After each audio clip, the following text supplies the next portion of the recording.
India गठबंधन अपने से समझ रहा है कि मैं मजबूती से आ रहा हूँ, लेकिन यहाँ तो 400 के पार है मोदी जी। बस वो गाते रहते हैं कि हमने स्कूल बना दिया, ये कर दिया। कल तक जो एक दूसरे को गाली देते फिर इकट्ठे हो रहे हैं, कल फिर वही हो जाएगा। फायदा क्या, कुछ नहीं है। दावे ज्ञान से नौकरी नहीं मिलती ना, हुनर होना चाहिए। इसको बाल काटना है तो 500 रुपये कमाता है। जब ये लोग राष्ट्रवाद कर सकते तो हम क्यों नहीं। ना राहुल चाहिए, सिर्फ योगी जैसा बंदा चाहिए।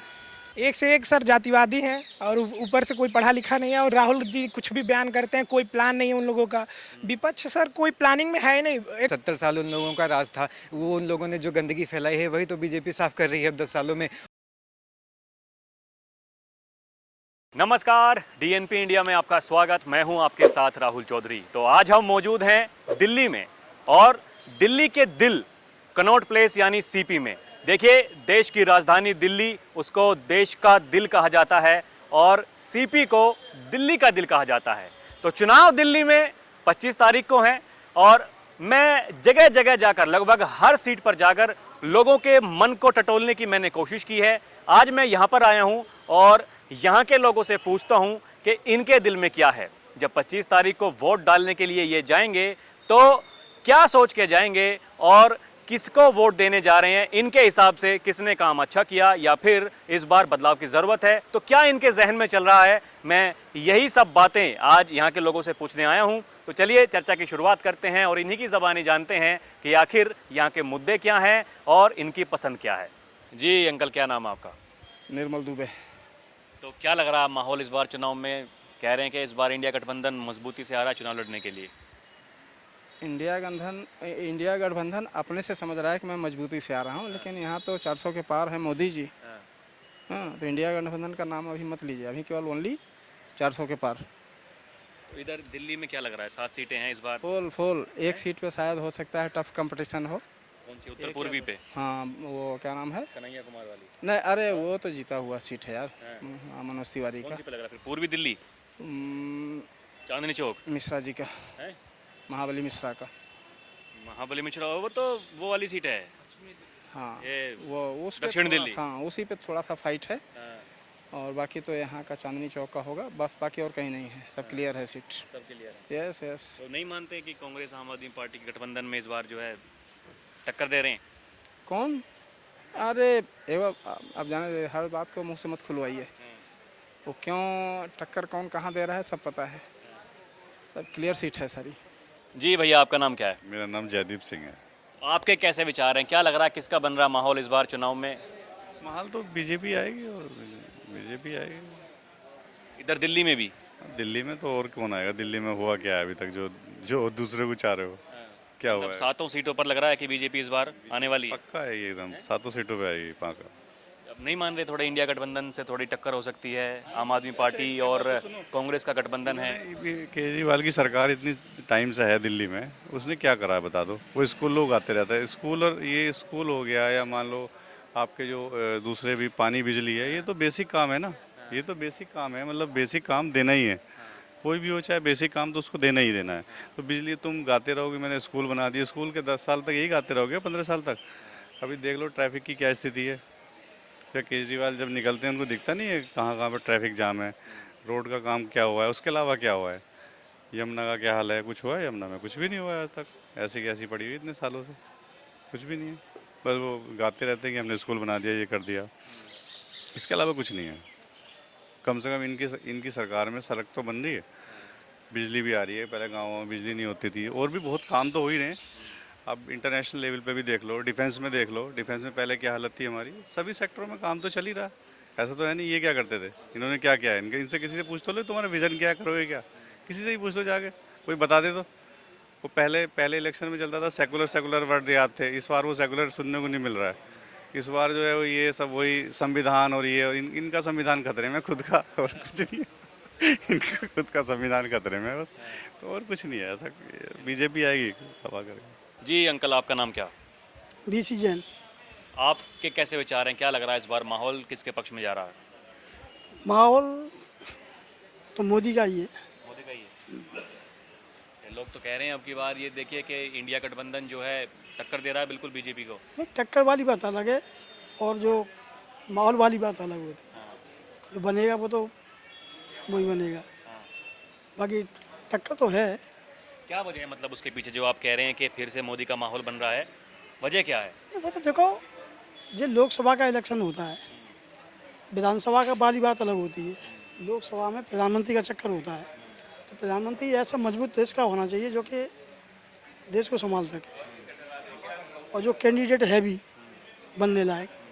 बाकी और पार्टियों में ना तो कोई कैंडिडेट है। अगर इनकी जीत हो भी गई तो फिर मध्यावधि चुनाव फिर हो जाएंगे, क्योंकि इनमें कोई बनने लायक है ही नहीं। ये चक्कर है। मतलब कहीं ना कहीं इंडिया गठबंधन के पास में वो नेता नहीं है ऐसा जो मोदी को टक्कर दे सके। बस एक तो नेता भी नहीं है, दूसरा इनमें चुनाव के बाद में फिर भी बंटवारा होगा अलग से। कल तक जो एक दूसरे को गाली देते फिर इकट्ठे हो रहे हैं, कल फिर वही हो जाएगा। फायदा क्या, कुछ नहीं है। इसलिए देश के हित में भी एक नेता ऐसा होना चाहिए जो कि देश को चला सके, 5 साल पूरे कर सके। क्योंकि देखो बार बार चुनाव होते हैं, उसे खर्चा पड़ता है, पब्लिक पे ही पड़ता है। इसलिए पब्लिक को मैं भी कहता हूँ, पब्लिक को ऐसा नेता चुनना चाहिए, कोई भी चुनो जो कि देश को संभाल सके। ये बात है। जी भैया, क्या क्या नाम है आपका? रोहित शर्मा। तो शर्मा जी, कैसा लग रहा माहौल इस बार किसके पक्ष में जा रहा है और क्या वजह है उसके पीछे? सेंट्रल तो बीजेपी की है, बट हमारे रामपुर की सीट सपा की है। आप यूपी से हैं? रामपुर यूपी। अच्छा, हाँ जी, मतलब क्या लग रहा है देश में इस बार, मतलब माहौल किसके पक्ष में है? बीजेपी के पक्ष में ही है, ऑलमोस्ट 110%। क्या कारण क्या है उसके पीछे? कारण है यार, इंडस्ट्री डेवलपमेंट, मार्केट डेवलपमेंट, आपका सेंसेक्स डेवलपमेंट, आपका एजुकेशन, अब हर चीज़ रोज़गार को देख के। अब बीए कर लिया, किताबी ज्ञान बहुत है, आपको कुछ आता है नहीं, अब नौकरी चाहिए, तो किताबी ज्ञान से नौकरी नहीं मिलती ना। हुनर होना चाहिए। इसको बाल काटने आते हैं, 500 रुपये कमाता है, कमाता नहीं कमाता, गलत तो नहीं बोल रहा ना। तो वही चीज़, बाकी ऐसा कोई मुद्दा नहीं है। आपका नाम क्या भैया? विक्रम शर्मा। तो आप मुझे बताएं, आप क्या सोच रहे हैं, कैसा चल रहा माहौल इस बार, किसके पक्ष में जा रहा? बीजेपी की है। क्या वजह है उसके पीछे? आप मार्केट देख लीजिए, स्टॉक मार्केट एकदम ऊपर चल रही है, बाकी है सब कुछ बीजेपी में। और वैसे भी अपना तो धर्म ही शर्मा है, तो बीजेपी को देना है। अच्छा, मतलब इस बार देखिए, ये मैं काफ़ी जगहों पर गया, एक खबरें ऐसी चल रही थी कि जो ये ब्राह्मण बिरादरी है थोड़ा बीजेपी से इस बार रूठ गई है, कुछ ऐसा है? मुझे नहीं लगता कोई भी ब्राह्मण बिरादरी क्या है या कोई भी हिंदू टूटा होगा, वो तो दिखाने का लिए हैं। देना तो मोदी योगी को ही है, वो दे भी दिया, पता लग ही जाएगी 10-15 दिन बाद। तो मतलब जो वोट जो दिया है वो राष्ट्रवाद के ऊपर? हाँ हाँ, जब ये लोग राष्ट्रवाद कर सकते तो हम क्यों नहीं। जी भैया, आपका नाम क्या है? सनी, तो आपको क्या लगता है इस बार, क्या लग रहा माहौल किसके पक्ष में है? बीजेपी। क्या वजह है उसके पीछे? उन्होंने कराया, कुछ काम करा है, विकसित अपने भारत में इतने बड़े बड़े हाईवे बना दिए। इसलिए इस बार तो बीजेपी आनी है। वो सेंट्रल गवर्नमेंट में तो बीजेपी आनी चाहिए, क्योंकि भारत का नाम ऊँचा हो रहा है हमारे। तो मोदी जी ने कुछ काम किए रहे हैं भारत का नाम ऊँचा करने के लिए, तो आनी चाहिए बीजेपी। इस बार तो कह रहे हैं कि बीजेपी के लिए मुश्किल है, विपक्षी गठबंधन है, एक साथ मिलकर चुनाव लड़ रहा है। वो सब कहने वाली बात है, आएगी बीजेपी। अच्छा, तो मतलब आपके हिसाब से जो मोदी का कार्यकाल रहा 10 साल का, वो कितने नंबर देंगे आप 10 में से? 10 में से 10। 10। तब सब कुछ एकदम जो है मोदी में है। मोदी में आओ, बिल्कुल। अब की बार 400 पार। 400 का। क्या नाम है आपका? जॉर्डन। हैं? जॉर्डन। इधर नाम भी खतरनाक है। क्या लग रहा है इस बार चुनाव में माहौल क्या? हाँ, बीजेपी आएगी और आना चाहिए, क्योंकि गुंडागर्दी खत्म होना चाहिए। बिजली फ्री नहीं चाहिए, आटा फ्री नहीं चाहिए, पर गुंडागर्दी साफ हो जाए। हर गली, हर मोहल्ले में से जितने भी जो छोटी मोटे जो जितने भी गुंडे हैं, सबको योगी की तरह मार मार के भगाए, अंदर करे, बंद करे। वो नेता चाहिए, बाकी और कोई नेता चाहिए नहीं जो बिजली फ्री दे या बस की टिकट फ्री दे, वो तो चाहिए ही नहीं। बाकी गुंडागर्दी खत्म होनी चाहिए, क्योंकि पैसे तो हम खुद ही कमा लेते हैं। जब सेफ्टी नहीं मिलेगी तो फिर फ़ायदा क्या है? दिल्ली में गोलियां चल रही है, मारा मारी चल रही है, लड़ाई झगड़े चल रहे हैं, उन पे काम करो ना। बिजली बिल तो भर ही देते हैं हम कमा के, और खाना भी आ ही जाता है, बाकी गुरुद्वारे में भी फ्री मिलता है, या कोई टेंशन ही नहीं दिल्ली में। बस गुंडागर्दी साफ़ होनी चाहिए ना। योगी जैसा नेता आएगा तो ठीक है, वरना कोई फ़ायदा नहीं है। ना केजरीवाल चाहिए, ना कोई चाहिए, ना राहुल चाहिए, सिर्फ योगी जैसा बंदा चाहिए। तो मतलब पिछले 10 साल का जो काम रहा बीजेपी सरकार का, आप उसे किस तरह से देखते हैं, कैसा काम एक रहा? नंबर, एक नंबर। राहुल जी के टाइम पे हमारे पास छोटा सा फ़ोन था, मोदी जी के टाइम पे हमारे पास 1.5 लाख रुपए का फ़ोन है। इससे बड़ी तरक्की और क्या हो सकती है। ट्रेडिंग करते हैं, टेंशन फ्री होके आराम से रहते हैं, घूमते फिरते हैं, आराम से खा रहे हैं, कोई दिक्कत नहीं, कोई टेंशन नहीं, कोई लड़ाई नहीं, आराम से सब कुछ सारा टाइम पे हो रहा है, सारे जितने भी काम है आराम से बराबर तरीके से हो रहे हैं। बस बाकी हर जगह देख लो तरक्की तरक्की है, बाहर भी बहुत नाम हो रहा है आगे, और चांद पे पहुंच गई दुनिया, पाकिस्तान भी नीचे आ गया, शेयर मार्केट में भी शेयर ऊपर चले गए, आज मार्केट भी बहुत ऊपर चली गई। तो इससे मुझे लगता है बीजेपी ही सबसे बेस्ट है हर चीज़ में। बाकी दिल्ली के लिए योगी जैसा बंदा लाओ तो माने। मतलब दिल्ली के लिए कोई योगी जैसा नेता चाहिए। ऐसा नेता बिल्कुल, जैसे यूपी को सुधार दिया वैसे दिल्ली में आना चाहिए, क्योंकि बिजली पानी फ्री देने से कोई हल नहीं निकलेगा, क्योंकि हर घर में नशेड़ी पैदा हो गया ना, ठेके खुल गए, फ्री दारू हो गई, मेट्रो में भी दारू फ्री है और जा सकती है, मतलब ले जा सकते हो आप एक बोतल, इस पे भी कोई बात नहीं करता। तो हर घर में नशेड़ी है और हर घर में यही लड़ाई है, दिल्ली में यही तो गरीबी ला रहा है, क्योंकि कोई पढ़ाई में ही नहीं ध्यान दे रहा, ना काम धंधे पे ध्यान दे रहा, सबको दारू पीनी है, ठेकों के आगे इतनी भीड़ लगी रहती है, इस पे कोई ध्यान ही नहीं देता, केजरीवाल जी बोलते ही नहीं है। नहीं, वो तो सब जगह ही ये हालत है। हाँ, तो इन पे काम कर दिया तो फिर ऊपर ग्रोथ ऊपर जाएगी, लोग बढ़ेंगे, लोगों का मन लगेगा काम उससे तो करने में। सरकार को ही फायदा होता है, वो तो हर जगह का यही हाल है, हर राज्य में यही है। अगर हर सबसे गली बड़ा में- सरकार का जो राजस्व को फायदा होता है वो ये आबकारी विभाग से ही होता है। अगर हर गली में ये काम हो जाए, इन पे काम हो जाए तो आगे बढ़ सकता कुछ। क्या नाम है भैया आपका? अनुराग मिश्रा। आपको क्या लगता है क्या चल रहा है इस बार माहौल? माहौल क्या, बीजेपी जीतेगी, आएगी बीजेपी, मोदी जी फिर आएंगे। कितनी उम्र हुई आपकी? 20 साल। तो फर्स्ट टाइम वोटर हैं आप? हाँ, फर्स्ट टाइम वोटर हूँ। तो आपको ऐसा क्या लगा कि आप कह रहे हैं कि इस बार जो है बीजेपी को ही वोट देंगे, जब फर्स्ट टाइम आप वोट दे रहे हैं, क्या कारण है उसके पीछे? सर कारण तो बहुत है, क्योंकि मोदी जी हैं तो विकास भी हुआ है, और प्लस विपक्ष में कोई है नहीं उस लायक जिसको जिम्मेदारी दे सके देश की, तो विपक्ष है नहीं, तो अब मोदी से बढ़िया बेटर ऑप्शन अभी कोई है भी नहीं, तो ये मेन रीज़न है। बाकी इंफ्रास्ट्रक्चर भी बहुत अच्छा हुआ है, डेवलपमेंट भी बहुत सही चल रहा है देश का। हाँ तो सर मोदी जी ही बेस्ट हैं। तो आपको नहीं लगता विपक्ष में कोई नेता है इस तरह का कि भाई यहाँ जो अच्छा काम कर सके? वो तो कह रहे हैं कि हमारे पास में एक से बढ़ के एक नेता है। एक से एक सर जातिवादी हैं, और ऊपर से कोई पढ़ा लिखा नहीं है, और राहुल जी कुछ भी बयान करते हैं, कोई प्लान नहीं है उन लोगों का। विपक्ष सर कोई प्लानिंग में है ही नहीं। एक तो कांग्रेस 230 सीटों पे लड़ रही है, कहाँ से बहुमत आएगा, और आप कितनों को जोड़कर कितना दिन तक सरकार चला लेंगे सर? 1 से 2 साल अगर जीत भी गए तो 1 से 2 साल में सबको चाहिए, सब परिवारवादी हैं, किसी को कोई बढ़िया पद से, जैसे कोई जीता तो किसी को रक्षा मंत्री बनाओ, किसी को प्रधानमंत्री बनाओ, कुछ फिक्स नहीं है, प्लान ही नहीं है विपक्ष का। तो इस समय सबसे बढ़िया मोदी जी ही हैं।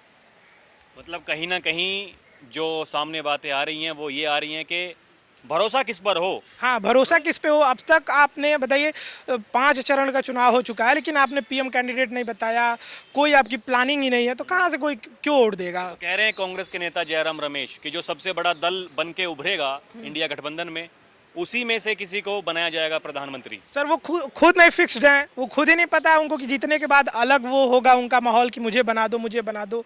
वो कहने की बात अलग है, पर वो लोग खुद पता है कि 230 सीटों पे लड़ रहे हैं, बहुमत से आने से रहे, तो कहाँ पे होगा? पॉसिबल ही नहीं है। आपका नाम क्या भाई? उत्कर्ष द्विवेदी, कैसरगंज लोकसभा से हैं हम, बृजभूषण शरद सिंह के यहाँ से अभी हमारे यहाँ के वर्तमान सांसद हैं, उनके बेटे प्रतीक भूषण शरद सिंह। यहाँ पर मतलब किस लिए आए हैं आप? यहाँ पर हम लोग पढ़ने के लिए आए हुए हैं। अच्छा, जी, तो आप भी कितनी उम्र हुई आपकी? 20 साल, फर्स्ट वोटर हम भी वोट दे के आए हैं। अच्छा। 20 तारीख को चुनाव था, 5वें चरण का हम लोगों के यहाँ। जी, तो कैसा लग रहा है, मतलब इस बार माहौल क्या बन रहा है देश के अंदर?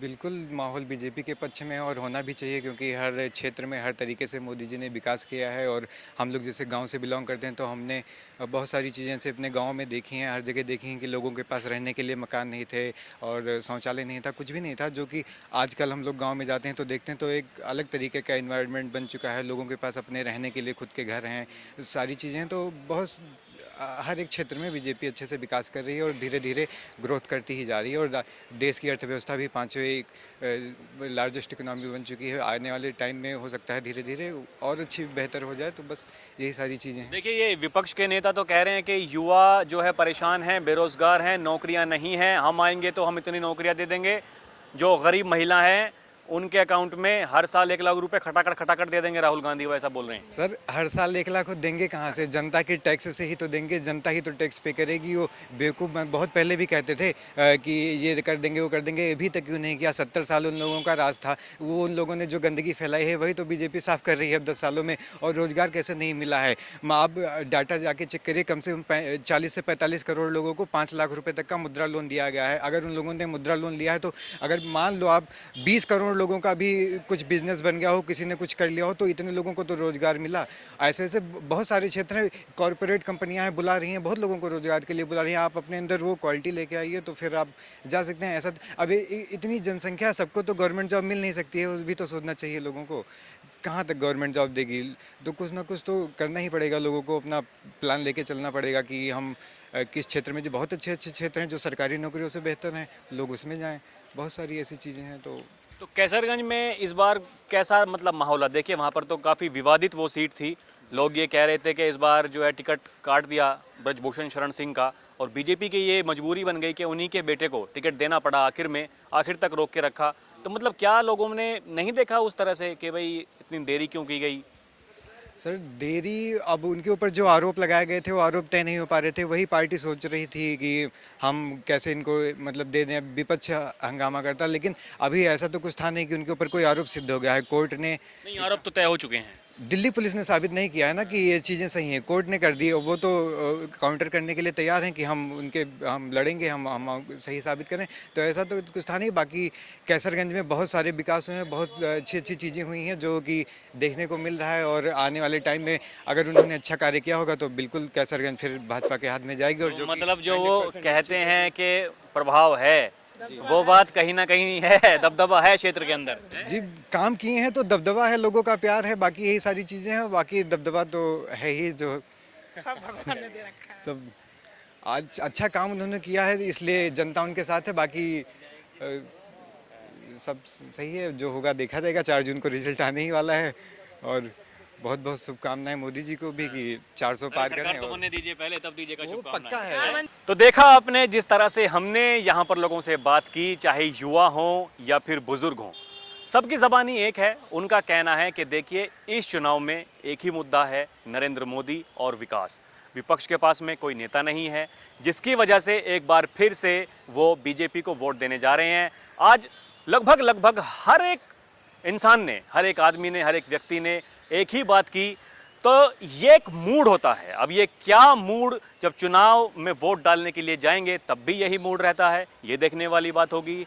और जब नतीजे आएंगे तब हकीकत में क्या होगा उस पर रहेगी नज़र। अभी के लिए इतना ही। आप देखते रहें DNP इंडिया। कैमरा पर्सन प्रिया के साथ मैं राहुल चौधरी। नमस्कार।